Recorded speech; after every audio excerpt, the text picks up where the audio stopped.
If you're wondering on how to cook a proper tasty Nigerian party stew base, worry no more because in this video I'm going to be showing you how to gradually achieve the perfect taste for your Nigerian party stew or Christmas stew.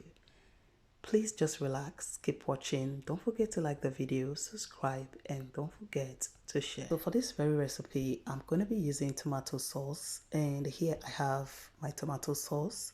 The reason it's looking very dry like this is because I transferred the tomato sauce into a strainer to drain out any liquid in the tomato sauce. All you just need to do is to open the can of the tomatoes and then transfer or pour it into your strainer and allow it to drain out the water.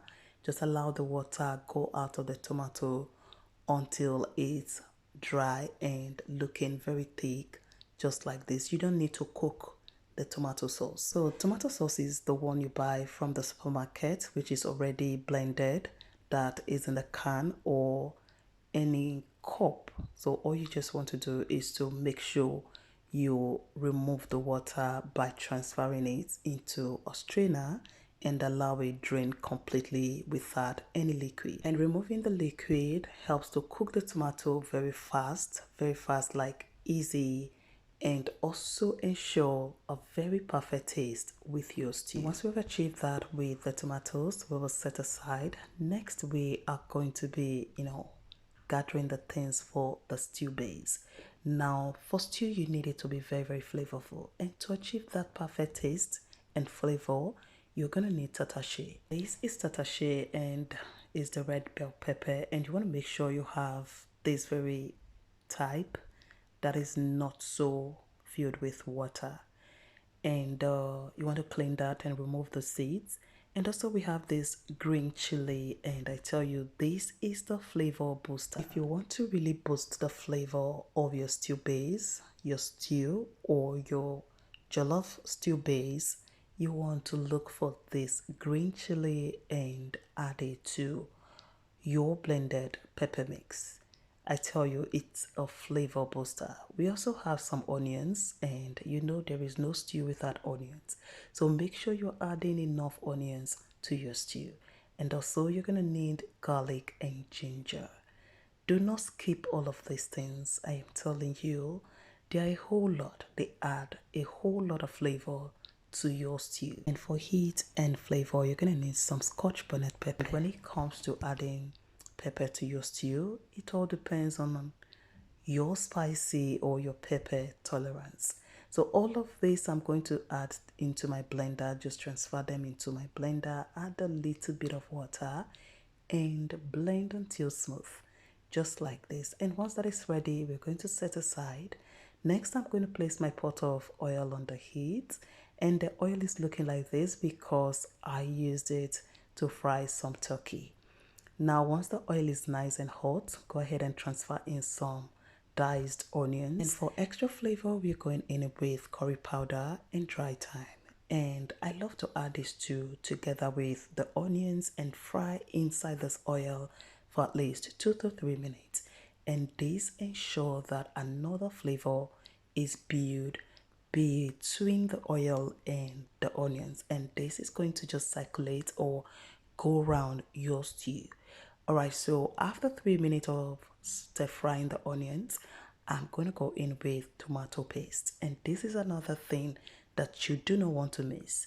Do not miss or do not skip the tomato paste because number one, it adds color to your stew, and also it increases the quantity, and also it just gives it another flavor. So now once you add your tomato paste, do not add the other ingredients right away. You want to cook the tomato paste for at least, depending on the quantity you add into your oil. So for what I added into my oil, I'm going to cook this for at least 15 minutes. And I'm going to be cooking on medium-low heat. Do not cook on high heat because we don't want the tomato paste, to burn. And you want to stir every now and then. So once you stir, just allow it to cook maybe for a few minutes, few seconds, then quickly stir again until this is very well cooked. You want that tomato paste, to be very well cooked. We want to get rid of the sour taste. And after 15 minutes, your tomato paste should be looking just like this, and the oil should be looking very dark and bright, just like this.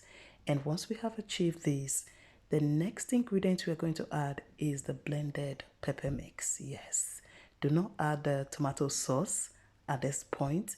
You are going to add your blended pepper mix, and we are going to fry this alongside the tomato paste. And this I'm going to cook for at least 10 minutes. Once we add in the blended pepper mix, we are going to cook the blended pepper mix alongside the tomato paste for at least 10 minutes. And this is because we want the fresh ingredients that we blended earlier, those fresh spices, to infuse well into the oil. And another thing is, you might be looking at the oil as if it's too much. Don't worry, because you always need oil to fry your stew or to cook your stew, because without enough oil, your stew is going to come out looking or tasting very, very awkward. So you need enough oil to cook your stew, and you can always scoop out any excess oil when you're done cooking your stew.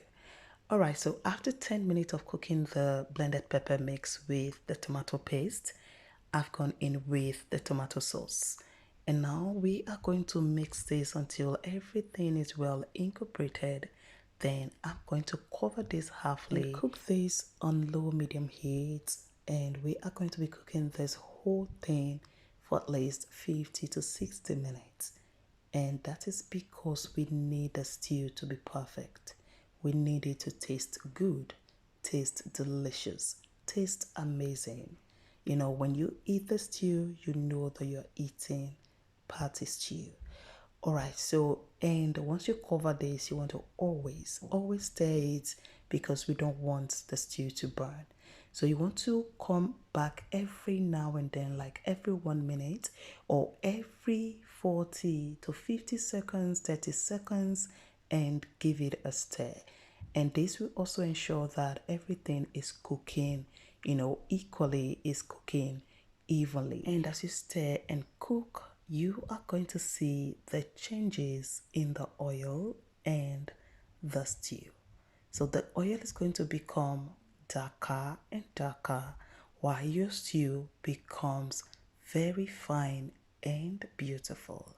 So this is what we are getting. This is like 30 or 35 minutes later, and we are still cooking. We are still cooking this. So give it a stir and cover back and allow it to cook. Alright, so quickly, if you've watched to this point and you're still watching, thank you so much. Thank you for your love and support. I truly appreciate. God bless you. And please do me a favor by liking this video. Give it a thumbs up. Don't forget to subscribe to my channel if you're not subscribed yet. And please don't forget to share the video and also leave me a comment. Let me know what you think about this recipe. Alright, so guys, this is like 50 minutes later of cooking the stew. And as you can see, this is looking very beautiful. The oil has changed from a light red to this dark red. And when you scoop the sauce with your spoon, you can see it boiling on the spoon or your spatula. That indicates that your stew is perfectly cooked. And at this point, I'm going to go in with some seasoning powder, curry powder, and dry thyme. And this is to enhance the taste and flavor even more. And this stew base, you can make a perfect party jollof rice with it, or you can make a perfect party stew out of it. Once I add the seasoning powder, curry, and thyme, I stir and then cover for another 10 minutes, and that is for the seasoning to cook into the stew. And now I will turn off the heat after 10 minutes and scoop out the oil. Just like I told you before, you can always scoop out the excess oil after cooking your stew, because you need enough oil to cook your stew to achieve the perfect taste, flavor and to get this very beautiful stew. So with starting off oil, you can't achieve any of those. Alright, so you can use the stew base for jollof rice and you can also use it for your stew. So for me, I'm using it for a whole stew and I've just added my meat stock, that's a stock I got from my mates. I'm using some assorted meat with fried turkey. So all you want to do is to cook your meat, cook the assorted meat with some spices and seasoning and cook your turkey with some spices and seasoning as well. And once you're ready, you want to, keep the stock. And here I have the assorted meat. I have shaki, which is tripe, and also the intestine. And all of this I'm going to add to my stew. And once I add this assorted into the stew, I'm just going to stir and then allow this cook. We're going to cover and allow it to cook. So I added some salt to it, and I don't know why I didn't capture that part, and I'm very, very sorry. So before you start adding salt to your stew, because we have the stock, we have other seasonings that we have added, before you add salt, you want to first add all of these things and taste. Then if you need to add more salt, then you can add more salt and then stir, cover. Once you add salt, don't forget to always cover back the food to cook. And this is to ensure that the salt will go around and cook into whatever you're cooking. All right, so after cooking the assorted inside the stew for about 10 minutes, I've gone in with my fried turkey and I'll just stir that and allow it simmer for 5 more minutes. And after 5 more minutes, this is what we have. Very beautiful, tasty, delicious, flavorful stew. I tell you, the stew, the taste was amazing.